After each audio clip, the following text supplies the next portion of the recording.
grab your drinky drink, whether that's an adult beverage or, like me, a lime seltzer. All right, y'all, welcome to the first episode of the Restoration Codex, revealing lost spiritual wisdom and feminine power. This is a podcast dedicated to restoring forgotten spiritual wisdom. And in each episode, we're going to explore hidden teachings, lost voices, and the deeper meaning within our sacred traditions because sometimes the truth isn't gone, it's simply waiting to be remembered. Okay. So, Codex entry number 1. Mary Magdalene. Oh, Mary Magdalene, the apostle that history tried to forget, tried to erase, tried to delegitimize, but she had a really big role in early Christianity. For example, Gospel of Mary, one of my faves. Um, and I'll give like a Cliff Note version rundown of the Gospel of Mary, the Susie Millennial version of it. So the Gospel of Mary is a text that first popped up in 1896 as a part of the Berlin Codex, which was like a collection of early Christian writings. Um, and for a long time, people didn't take it seriously. People, again, like tried to legitimize it. And many, like myself, think uh, or believe strongly that there are parts missing, and there's evidence that there's parts missing. And there's this like treasure hunt of like, oh my gosh, we need to find the missing pages, you know? It was first written in Coptic and never made it to the New Testament with like a whole bunch of other early Christian texts. But that's kind of amazing because even though it wasn't included in the New Testament, which was highly determined by the Council of Nicaea in 325 AD, the gospel in itself, like, gives a peek into early Christian ideas with like a sprinkle of Gnosticism. Um, and it like feels way ahead of its time, even at the time it was written to the time it was discovered or rediscovered or found. And even till now, like 2026. Um, oh, also, I want to say that regarding Mary Magdalene, Magdalene wasn't her last name. Because, well, number one, Mary was like in a room full of 8 people, chances are maybe half of them are Mary, which is super common. But Magdalene wasn't a last name, and last names, like, they weren't like huge back then, I guess. Like they didn't really exist as we know them, I guess. Um, so many scholars have said like, oh, maybe the last name is a nod to where she's from, which is the city of Magdala. And it is Magdala, girl. Let me tell you about the city of Magdala. Shit is popping at 2 a.m. Like, Magdala. Magdala was a booked and busy fishing town on the western shore of the Sea of Galilee. I love that name, Galilee. That's such a fucking cool name. And it was famous for its like fish salting business. That's how they got their coin back then, at least in that area. Um, so yeah, Magdalene is likely a node to where she was from. Um, mm, okay. Now, a super quick Susie version, cliff note of the Gospel of Mary Magdalene.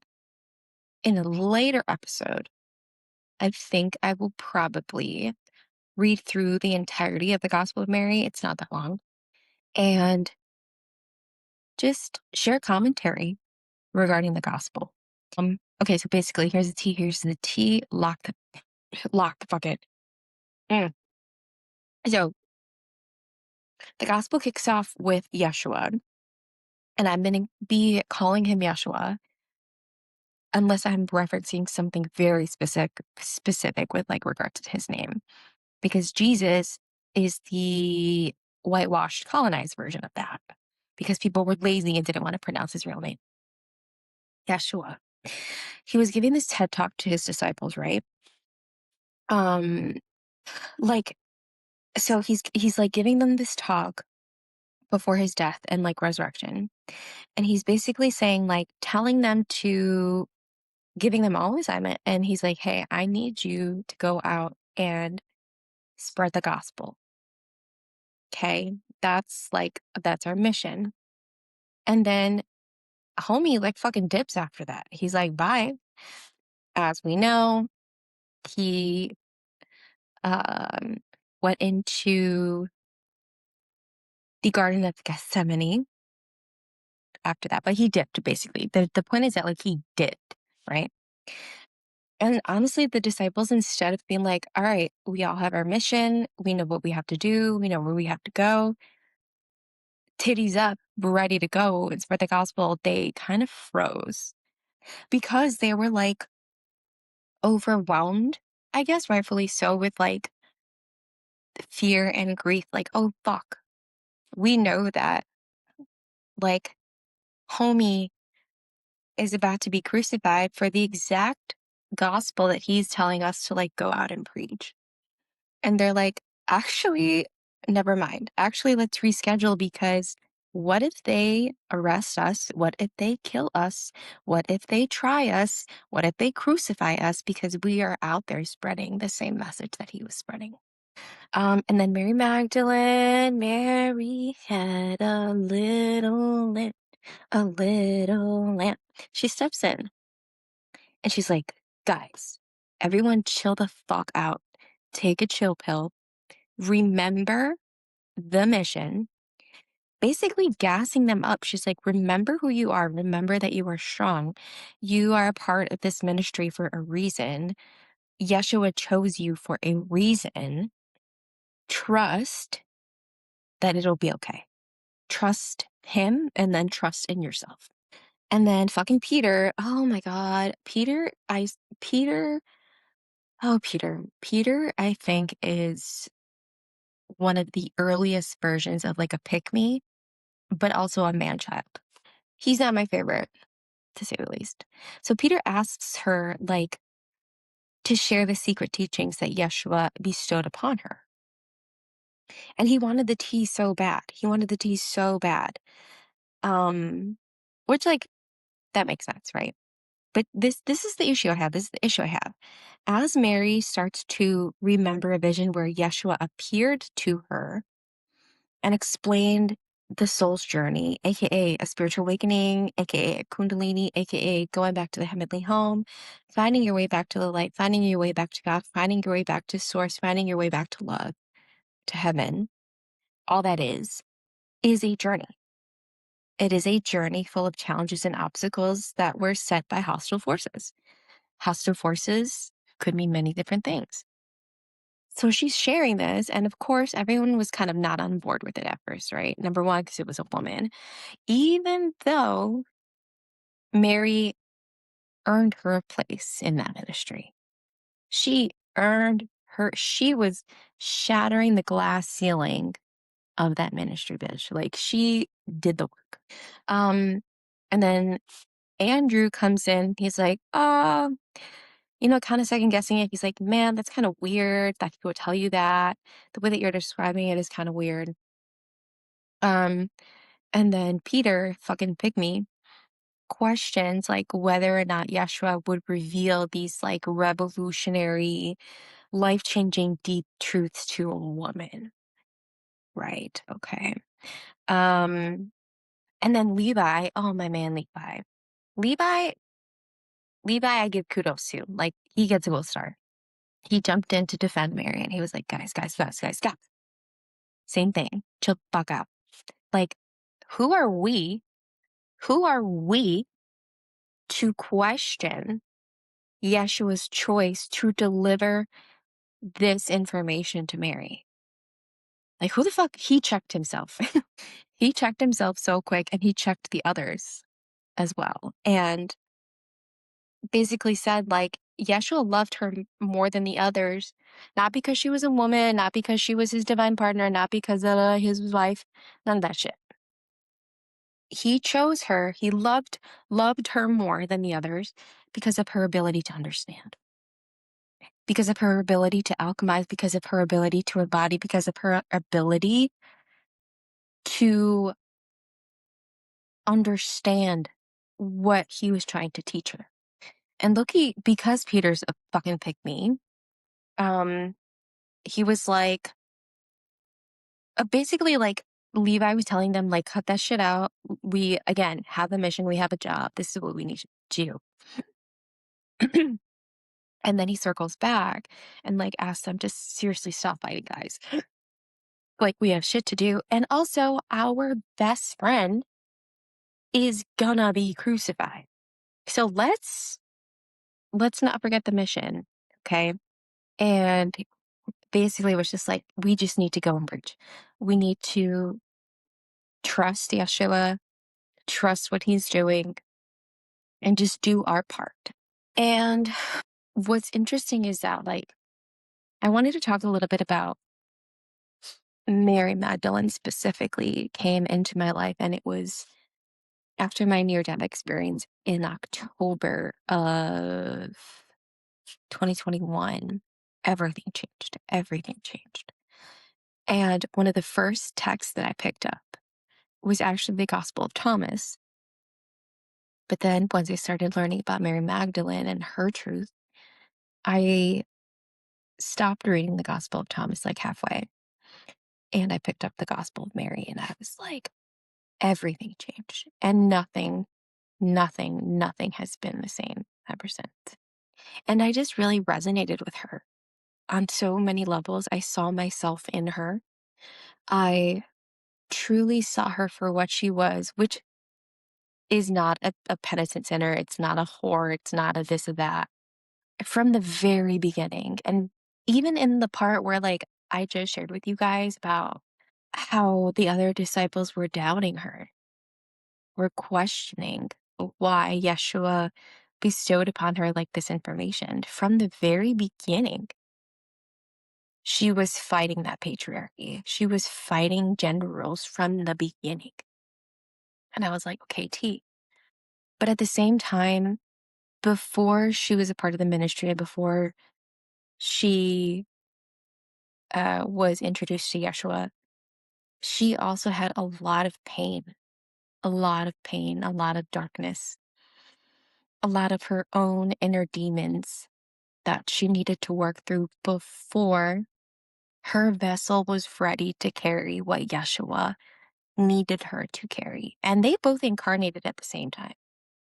Like Yeshua, Mary, and Yeshua's cousin John the Baptist, the three of them incarnated at the same time. They all knew their role and what it would play in that time period in his ministry.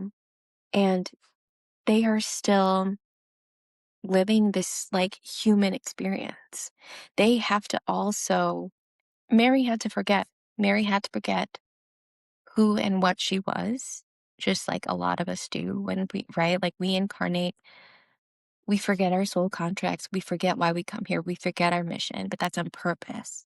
And as a psychic medium who also channels the Mary Magdalene interface in the Rose lineage, as someone who many lifetimes ago, many lifetimes ago, was also part of his ministry, that being me, I knew that I was drawn to her for a reason because I wanted to give her the voice that she deserved, but she didn't ask me to do that. I wasn't forced. I just was so drawn to who she was and her story. being misunderstood, being labeled as this penitent sinner, being without even getting to know her. And I think there are so many people, regardless of gender or sexuality, that can truly learn so many different things just from Mary Magdalene. She is divinely feminine and also divinely masculine. So when in her gospel, like when Yeshua talks about, casting 7 demons from her, it wasn't really 7 demons. It was Yeshua facilitating the life force energy within Mary, the vessel, the body, the physical body, facilitating a Kundalini awakening. Because to not only hold the wisdom or hold the information of Christ consciousness, but to embody it, to interpret it, and to then teach it requires a vessel, a body, to meet the shadow, confront the shadow head on, integrate the shadow or the ego, to make room to hold this really high frequency shit, this really high frequency Christ consciousness, this really high frequency information that we can all relearn and remember. So it wasn't like he wasn't casting 7 demons on her. Mm. But also, if you choose to see it that way, like am not in a position where I would even try to convince someone else of like that my truth is the only truth, because it's not. And I learned that really early on, reading her gospel, learning about her. Um, I cannot say enough good things about her. And so after the near death experience, it is so true that people say that your psychic abilities go from like 0 to 100, because that is exactly what happened. It's like spiritual whiplash. I'm like, oh, fuck. Now suddenly the really 3D things, mundane things, little things that used to upset me or that I thought were important were not important anymore. It completely changed my perspective on who I wanted to be, what I wanted to put out into the world, and my legacy. I just love her.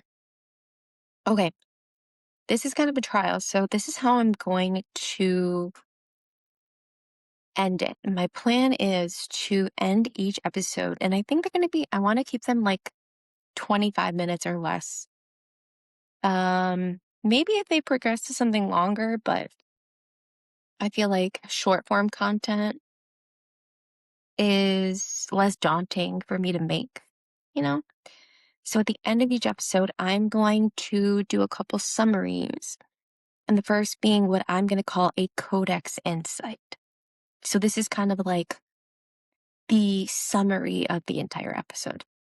Across history, spiritual teachings have not only been preserved, they have also been interpreted through the lens of power, culture, and fear. When we look closely, we often discover that the deeper message was never meant to divide or silence voices, but to expand our understanding of the divine. In this episode, we explored how the influence of women like Mary Magdalene and texts such as the Gospel of Mary reveal a much more expansive spiritual tradition, one where wisdom, insight, and leadership were not limited by gender. And the Codex insight is this: sometimes restoration is not about creating something new. It's about remembering what was always there, waiting beneath the surface of the story. This, my friends, has been Codex Entry 1, Episode 1, Mary Magdalene of the Restoration Codex. I wish you peace and sovereignty, and I will catch you in the next one.